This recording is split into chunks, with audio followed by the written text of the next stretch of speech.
It may not have been possible in the past, but we have to hold out that hope, that faith that we are more, that we can be more, that if we push ourselves and we work together, that we can rise above what we currently believe as the status quo. Keep watching to learn more. Book 3 in the new Thinking Aloud dialogue series is UFOs and UAP, Are We Really Alone? Now available on Amazon. New Thinking Aloud is presented by the California Institute for Human Science, a fully accredited university offering distant learning graduate degrees that focus on mind, body, and spirit. The topics that we cover here. We are particularly excited to announce new degrees emphasizing parapsychology and the paranormal. Visit their website at cihs.edu. You can now download all 8 copies of the New Thinking Aloud magazine for free or order beautiful printed copies. Go to newthinkingaloud.org.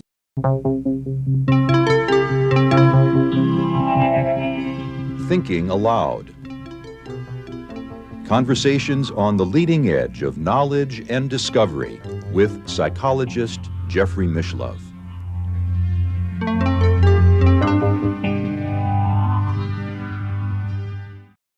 Hello and welcome. I'm Jeffrey Mishlove. Today we'll be having an update on the Psi Games, and with me is Hakim Eisler, the creator of the Psi Games.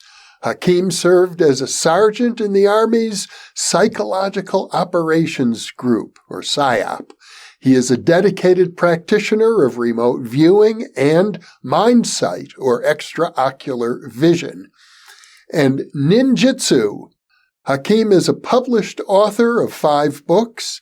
He has appeared on numerous TV shows, including the Discovery Channel's Naked and Afraid and Naked and Afraid XL. He is an advisory board member of the Monroe Institute and a board member of the Center Lane Project, focusing on preserving Ingo Swann's controlled remote viewing. Hakim lives on the East Coast, and now I'll switch over to the internet video. Welcome, Hakim. It is a pleasure to be with you once again. Hey, Jeffrey, it's so good to see you again, and I'm happy to be here. Well, I'm happy to be with you now on video, and I'm looking forward to being with you in person early August at the Psi Games in Charlottesville, Virginia. Yes, it's shaping up to be such a wonderful event. I'm really just pleased to see all of the support and the love and the unity that's coming from the community, and as we start to bring in this new venture for the world. It's a new venture. It's a very exciting venture. And as we talked about in our previous discussion about the Psi Games, it's something I've been dreaming of seeing manifest for the last 40 years. So you're the guy who is making it happen, and kudos to you. Well, thank you. Yeah, I remember you saying that, and that really did stick with me. And I've had in moments in meditation where I've asked myself, why me, you know? And then on top of that, like how, I remember thinking when this first came to me as like this download, like I was like, I don't have the resources to make something like this happen. And like magic, all of a sudden, once I said, yes, I'll try, I'll do it, then the resources started to just appear. You know, that suggests that the universe is smiling. Yes, that's indeed the case. I believe that. Well, I'm sure many of our viewers won't have a clue about what we're talking about, the Psi Games. So it'd be a good idea. Let's go back to your original vision and talk about how this came into being. Yes, so there's multiple reasons why the Psi Games is important. The way it came originally was this idea of it was a download for me, and I was just like, you know, somebody had to have done this on a major scale, and there was really nothing out there like that. There might have been some groups getting together in small numbers, testing themselves on remote viewing, testing themselves on mind sight. But nobody on this scale, where we call it the Psi Games International because we're bringing people together from all over the world. The idea was that we need to, as a community, come together and really identify what we as a community, what the human species is capable of in our multidimensional nature. If we can unify all of those, what are we able to do? What are the benchmarks? And then how do we surpass those? So right now, and I always use the example of Ingo Swann and Pat Price. Ingo Swann was in the original remote viewing research that they were doing with Hal Puthoff. And then kind of this Pat Price guy just kind of showed up on the scene, and they weren't even really tracking him and didn't know who he was. And he started, between the two of them, they started really pushing the envelope of what we understood as this thing that is now remote viewing. They would just go out and do stuff and push themselves and push the limits. And then because people wrote books about it and because they did research about it, we know that human beings are now capable of that. And that's something that we didn't have. So the Psi Games really set out to, how do we get people together under this one banner? Then it became as well, what are we doing to maintain this across all genres, all age groups? And because if you go to most conferences, there's, if any, no children. It's nothing kid-friendly or anything like that. And so my goal is to make this a family event where youth, adults, and it could all come and learn about psychic abilities, grow in those psychic abilities, be inspired by what they see that is happening at the games, and then go home and work on it, and then come back and give them a stage or a place that they can come back and be supported, have a collaborative environment where they can grow, they can meet teachers, many of the best people in the field, they can talk to those teachers, they can learn from them. And now we start to really change the paradigm, especially with the youth, because those youth will now grow up with support and community, and then they will one day be able to have children, and then their children will have these experiences, these psi experiences, and they'll say, oh, I know what's going on here. I used to have that, and let me help you and guide you. And oh, by the way, there's this thing where we can go and meet people, get lectures, workshops, and we can have fun by competing if we want to. Your intention is that this will become, I presume, an annual event. Yes, sir. So the way I envision it in my mind is that we'll do one every year for 3 years. And then the people who just perform really well, we'll get those people, and then we'll do like a Psi Olympics, and like those people will like really push the envelope of what we know is possible.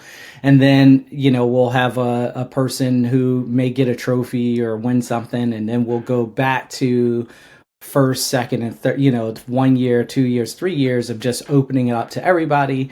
And then we can continue that same path, just like you would in the Olympics, Well, let's talk about the competitors. Who do you expect to be competing?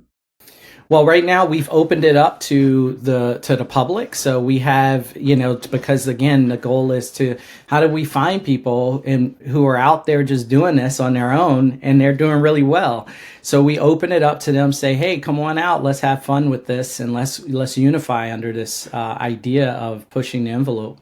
And so we've created an online platform where people can go and they can sign up and they can register and they can just kind of play these games and take these assessments, we call them. And then if they do really well at those assessments, beyond chance, then we can give them a direct invite to the Psi Games. As I recall, when we discussed it previously, there would be teams competing. Yes. So we have teams, and then we have individuals. And so we've since evolved, because at first it was just teams. It was 5 teams of 5. And what we found is that this is so new that the idea of people building teams wasn't even a thing, so there are a lot of people who, and that's, again, it highlights the reason why we need something like this.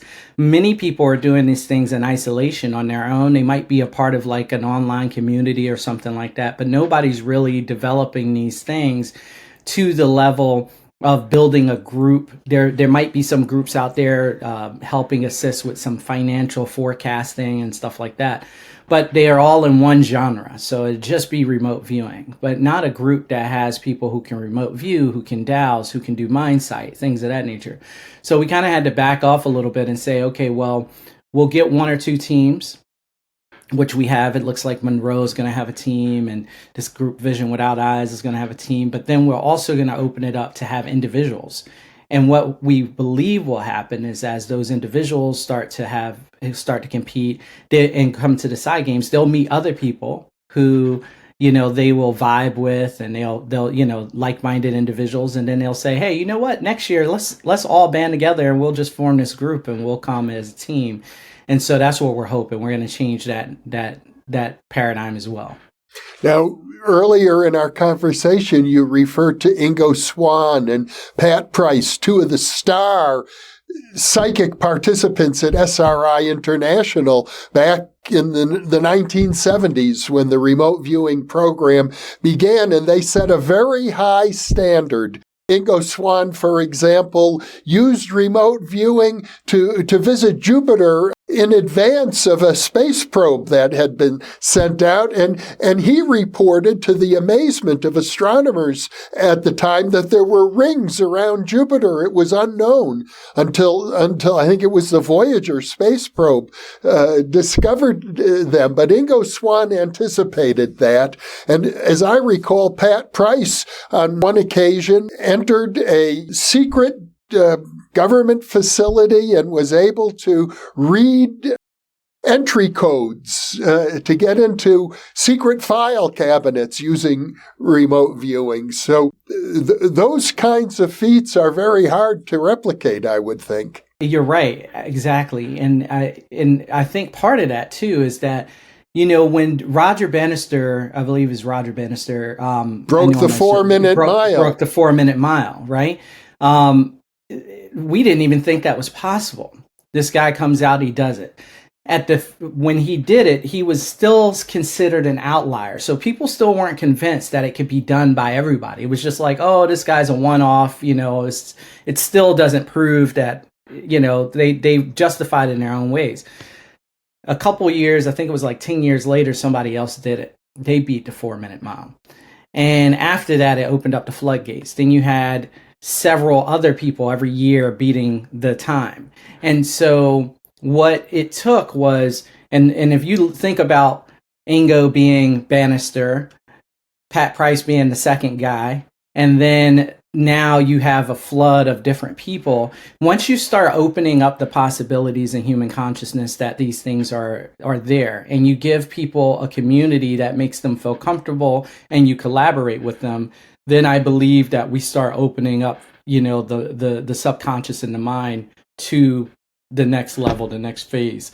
And I also take inspiration from something that Ingo said. He said that you should be able to remote view in the foxhole, which is what I'm also trying to help create with the Psi Games. And it wasn't that, oh, it's a military, everybody needs to be in a foxhole. I think what he was trying to say, and I can't ask him because he's not here, was that anytime, anywhere, you should be able to use these talents, these skills, because they are a part of you. And what we want to reach is the goal of not sitting in your room in a quiet environment, doing a cool down, getting a tasking number and remote viewing this thing. But how can this be a part of your everyday life where you can trust your own instinct and intuition and connect with people on this great level and use these abilities? How do we get there? And when I talked to Joe McMonagle and Lynn Buchanan about this, they said, well, you just got to train it. You got to do it. And most people are not doing that. They're doing it, at home, in a room, perfect environment, And so how do we get this out into the world?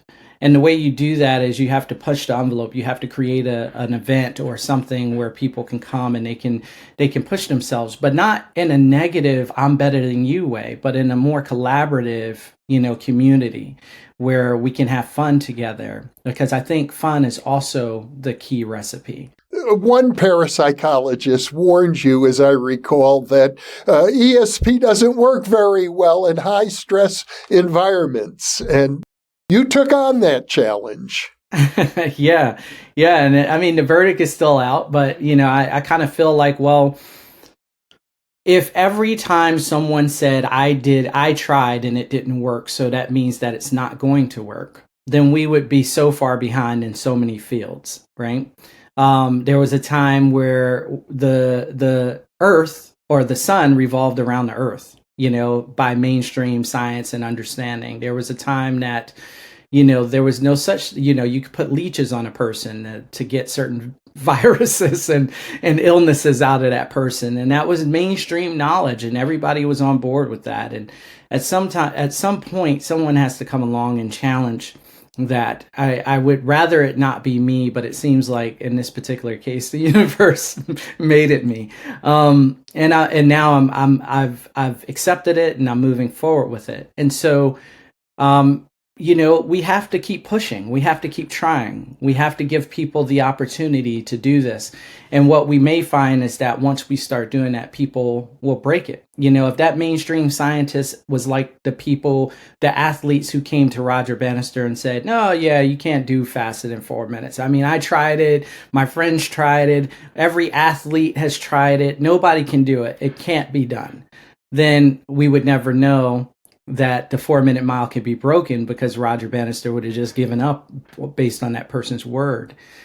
But there's something, Jeffrey, that I say to people, because, I own 2 businesses and I have a brother, and he had asked me about business before, some business stuff. And I said, look, I want to preface this. I want to tell you very clearly something. I said, you're asking me about this thing. And for me, that did not work. I tried it, didn't work.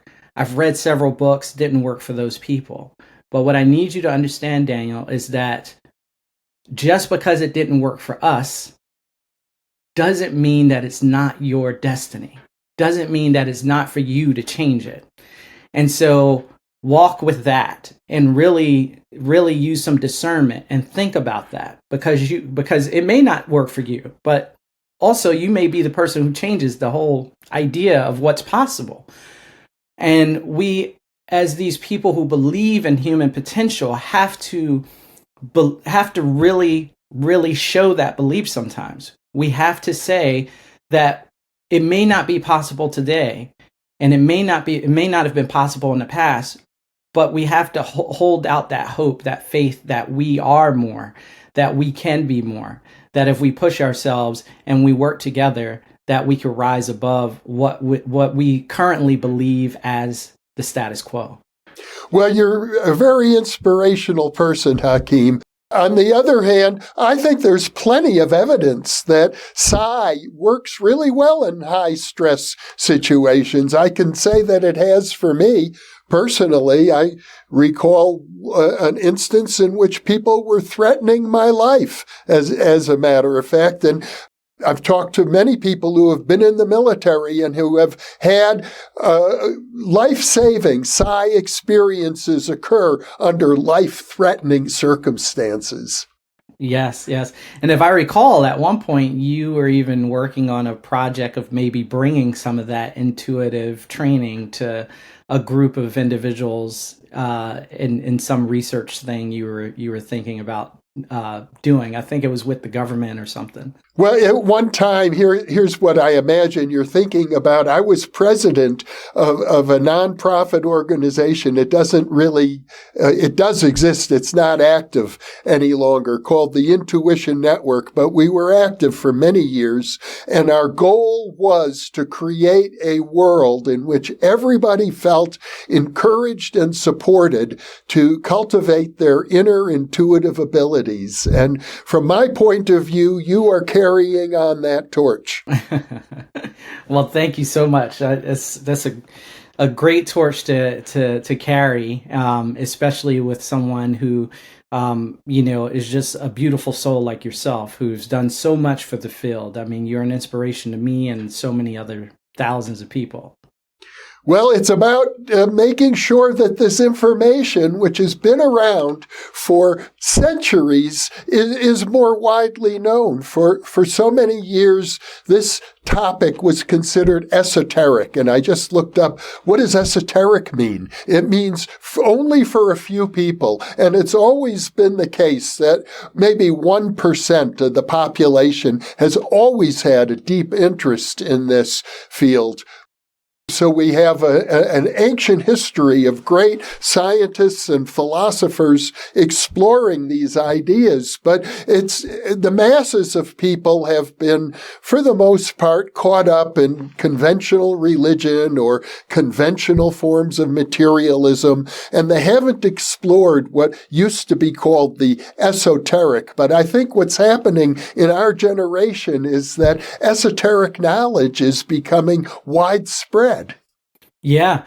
And I think we need more of it. It needs balance, right? It looks like right now we're heading towards such a technological age that people are afraid, or people feel like they want to supplement what we are capable of. I love Greg Braden. He has a book out called Fully Human or something of that nature. It's a really good book, and it's just it's this idea that we haven't even fully explored what we're capable of as human beings, these multidimensional beings. We've heard about the sages, and we've heard about the holy people and that have come along, and the saints that could do these things, but we tend to believe that that's this foreign, that's this outside thing, that's for them, not for us, like you said, esoteric. And really, many of those individuals preached or talked about that, no, this is all of us. You all have that. Don't just say it's me, because then that negates your own power, your own potential. I need for you to come forward with your potential so that we as a community, as a species, can rise up above. And so that idea is really what I feel that we have to really own. We have to step into our power, for lack of a word, as these, very, very highly conscious oriented beings, before we, give that away to technology alone. We've seen what the cell phone has done for memory, when it comes down to memorizing numbers, or what it's done for our navigation when it comes to being able to get from one place to another, but for people who are around before cell phones were a thing, you remember, like, you had hundreds of, phone numbers floating around in your head, like it was no thing. And you knew how to get from point A to point B. And sometimes you had those opportunities to make those intuitive choices. Oh, I remember I'm a little lost, but I feel like if I took this left right now, I'd make it to Jeffrey's house. And then lo and behold, I did it, and there you go. We've had more of those opportunities. So how do we balance out the community? Technology is great. We want to have technology, but I don't know if I'm so ready to put a chip in my head to allow me to keep up with AI versus me just being able to really understand and unify my multidimensionality as a means to surpass or keep up with technology, as the human technology keeping up with technology. And the way we do that is we have to challenge and push ourselves, and we have to do it in fun and compassion and love, and I think in light. And I think that's how we'll really start to see this explode, this area explode. So if I were to show up in Charlottesville in early August for your event, the Psi Games International, let's suppose I come with my whole family, what am I likely to expect? What will it be like? Yeah, so thank you for asking that. It is a family event. So we have on Friday, we have lectures and workshops and keynote speakers on that Friday. Friday night, we have a Sky Watch with Chris Bledsoe. We have a kids room, a whole room just dedicated to kid activities and kid fun, so that if the kids are like, I don't care about sitting in on this lecture about, the esoteric aspects of human nature, like they could just go have fun and just have a good time. Then that Saturday we have many of the games, the competitions, we'll have those, but we'll also have what we call these Psi Tribe meetings. And these Psi Tribe meetings will be where you can meet like-minded individuals from different places who are interested in remote viewing. So you just go and hang out in this room, and it's like a meet and greet networking event that's open to everybody. We also have some keynote speakers on that Saturday. And then we have this amazing performance for our VIP lounge, or VIP meet and greet that night, where we're going to have Jane Kuva do this experiential technology / psychic singing and performance. This is going to be super awesome. And then on Sunday, we have 2 panels as well as the award ceremony. And the 2 panels are on the ethics of psychic abilities, and the other one is on the science of psychic abilities. One in which I'm hoping to talk you into being either being on or being the panel host. But yeah, so that's what we have there. And then we also have some activities for kids. We have a class on spoon bending and mind sight, and so it's going to be an amazing event. We have a yogi. A yogic teacher, or a yoga teacher, who's going to come, and he's going to talk about meditation and some deep meditation. One of the pioneers, a guy named Gary Krafsell. We have DMT Quest, who's an organization. He's been on, John has been on your podcast, talking about how, we have this potential to bring forth DMT that's already naturally in the body to help us have these experiences without the use or having to use psychedelics to augment that. We have him as a sponsor who will be there. We have Dragonfly. We have Buffalo Dragonfly, who has singing bowls. They'll be doing a performance, and they'll be doing meditations for people. Prosper, they'll be doing these deep meditations and intuitive sessions for painting. So, it's just the list goes on and on of the different activities that are involved. So it's not just come and compete and, it's come if you don't know anything about psychic abilities, or if you know a little bit, but you really are not sure how to start or where to go, this would be the place. We're going to have so many of the mentors and the teachers who've been doing this for 40, 50 years, 30 years, doing the research. And then they'll be teaching workshops. Then you can see what we're capable of at the actual games. And then we'll get to talk about ethics, which I think is a huge thing. I'm not sure, how many people are really considering that discussion. Is that as we become more psychically in tune, we need to talk about ethics. We need to talk about, how do we do this in an ethical way? How do we spread this in an ethical way? Because it could be pretty tempting for somebody to want to look in on somebody, without their consent, and we don't want that. Ethics is a huge issue when you consider that a few hundred years ago here in the United States, we were burning witches. Yes. A huge issue. And in some ways we're still doing that, but maybe it's more on the internet. And so where we cancel people's whole lives, because they have a different way of looking at things than we do. So when we talk about paradigms, at one time, the paradigm was that witches are evil and should be burned. And then since then, the paradigm changed to, that witchcraft, that's not real. It doesn't exist. You're suggesting that what we call psi does exist. It is real, and we've got to learn how to live with it. Yes. I'm not suggesting that. That's exactly what I'm saying. Is that it is real, and we have to learn how to live with it. as we get better at it and as we start to develop it. It is a part of who we are. It makes us, just like most people weren't paying attention to the breath for a long time, except for these esoteric groups. They were focused on breathing and things of that nature. And now we see the benefit for every person, every household, every background, because we're truly embracing something that's a part of our natural being, and we're learning more about it and learning how to focus on it and enhance it. And I feel like the same thing with psychic abilities. As we start to step into what does it mean to truly listen to our intuition, to truly understand that we're connected to everything and every person on this planet, that we will start to recognize how unified we are, how connected we are, and that'll start to raise the vibration. But in that, we need to also have some sort of ethical grounding and framework.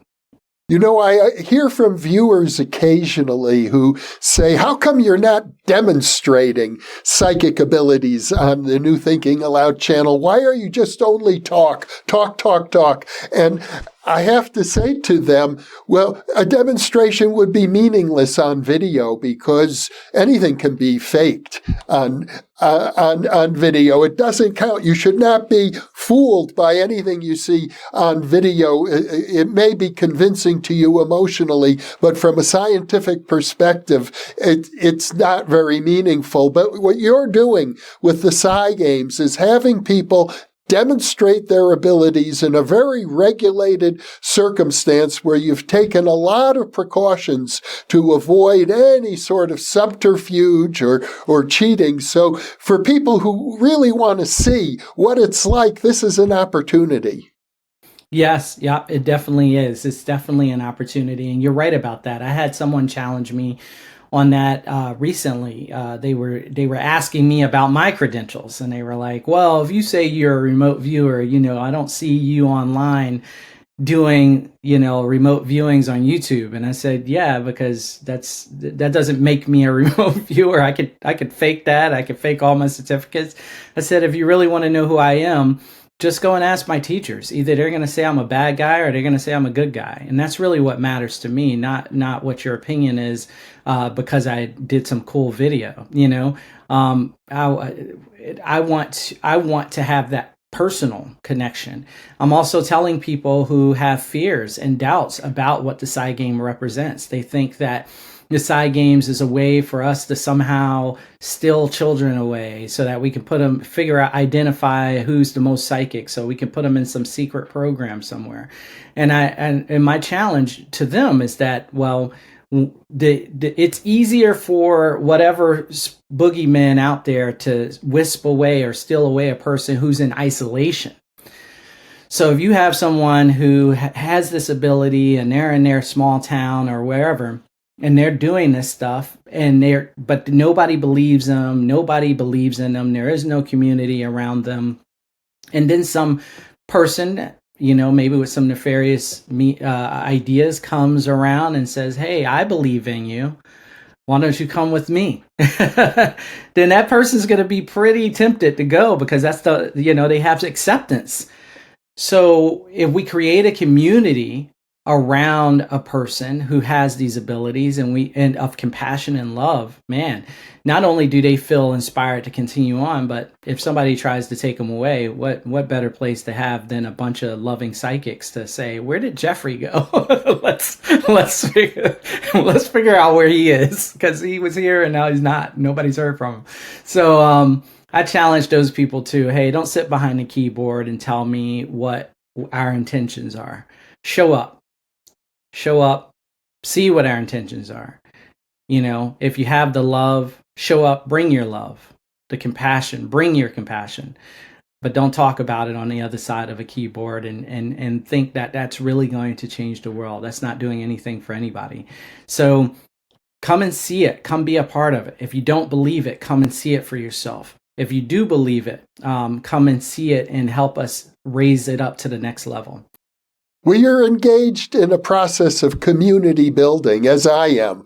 I know amongst the many guests on the New Thinking Aloud channel, we have identified 80 different organizations, small community organizations of different kinds that are all supportive of this area that we're engaged in: human potential, paranormal research, parapsychology, and so on. And what you're doing is contributing to that larger community and strengthening it. Yes, yes, that's exactly the goal. That's exactly the goal. And I love that you said you've identified these different groups and to bring them together so they're all in this, you could still do your own thing, but let's have us all know about each other and what we're doing and like how we're doing that, and so that we can start to, because there might be some overlap. There might be things that other groups are doing that you're not even aware of, and that helps your research or that helps your progression. And so that's another thing that I really want to do with the Psi Games, is not just have it be one organization, but the Psi Games is an amalgam of all the organizations coming together. Everybody's treated equally. Everybody's treated fairly. Everybody's loved, and so let's unify under this banner, and that's really one of the things that I think we really need. We need more of that. And I love that you are saying that there's smaller communities, but then there's the community, which is the human community, and us coming together under that banner as well. Well, I'm totally in support of what you're doing, Hakim, as you know, and I encourage the New Thinking Aloud viewers, come to Charlottesville. I plan to be there, and I look forward to meeting many people there. Yeah, it's gonna be awesome, and I can't say enough thank you to you, Jeffrey, because I mean, if you remember, you were one of the first people I came to, and I was like, hey, this is what I'm thinking, and I'm not sure, and you were very supportive and very encouraging, and that really that was one of the things that helped set me off on this path of moving forward. Well, I know that Charlottesville, independent of the Psi Games, is a very important location for the field of parapsychology. You have the reincarnation research going on at the University of Virginia and the DOPS program there, the Department of Perceptual Studies, which is part of the medical school. The University of Virginia is one of the main parapsychology research centers in the United States. Nearby, you have the Monroe Institute, which for decades has been teaching people to practice out-of-body experiences. A few hundred miles away is Durham, North Carolina, where J.B. Rhine established the first parapsychology laboratory at a university in the United States, possibly in the world, or certainly one of the most important ever in the history of parapsychology. So there's a rich tradition there, and to see the Psi Games take place in that location, it just feels right to me. Yeah, that's funny. That was one of the reasons I chose that space. And every group that you just mentioned will be there. Is going to be a part of it. They're going to be speaking. Monroe is going to have a table. They are supporting. They'll have a room where they actually take you into that room, you and a group, and they do the sound science with you. So the Monroe Hemisync, and there'll be Roxiva, where we'll talk about these lights. John Kruth from the Rhine Institute will be there representing them, and he'll be a judge as well as doing some stuff with us.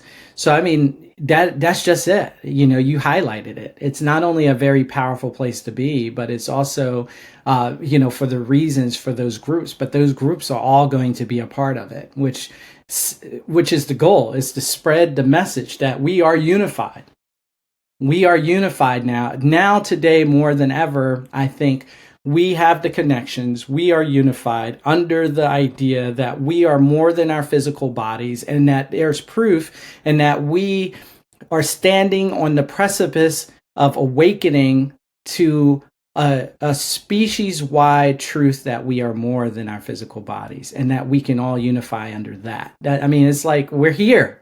We're here, Jeffrey. Well, it's beautifully put, Hakim. I'm delighted with everything that you're doing, and I think it's wonderful that the larger paranormal community is supporting your effort and coming together. So it's a very exciting time for me to be associated with you and to be able to share your vision with the New Thinking Aloud community. Oh, beautiful, beautiful. Thank you so much, Jeffrey. Thank you for being with me today, Hakim. And for those of you watching or listening, thank you for being with us, because you are the reason that we are here.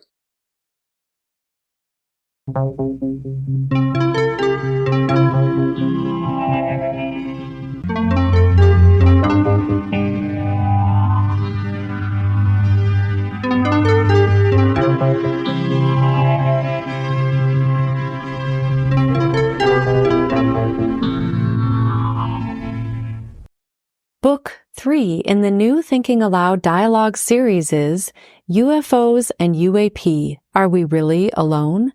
Now available on Amazon. New Thinking Aloud is presented by the California Institute for Human Science, a fully accredited university offering distant learning graduate degrees that focus on mind, body, and spirit. The topics that we cover here. We are particularly excited to announce new degrees emphasizing parapsychology and the paranormal. Visit their website at cihs.edu. You can now download all 8 copies of the New Thinking Aloud magazine for free, or order beautiful printed copies. Go to newthinkingaloud.org.